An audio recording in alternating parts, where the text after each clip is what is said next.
మీరు అన్నట్టు రూపాయి వడ్డీని పర్సంటేజ్ ఎట్లా అర్థం చేసుకోవచ్చు. కరెక్ట్. మామూలుగా మేము చెప్పే ఇంట్రెస్ట్ కాన్సెప్ట్ చెప్పినప్పుడు కనుక పర్సంటేజ్ పర్ యానం అనేది చెప్తాం.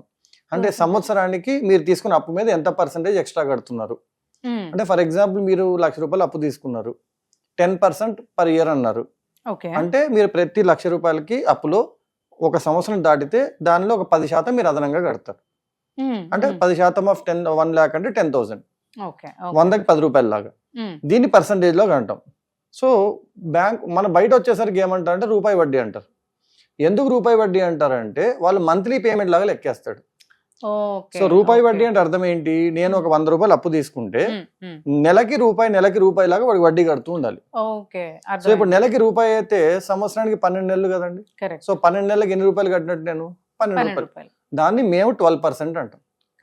సో బ్యాంక్ వాడు 12% వడ్డీ ఇస్తున్నానంటే మీకు రూపాయి వడ్డీ ఇస్తున్నాను అని అర్థం.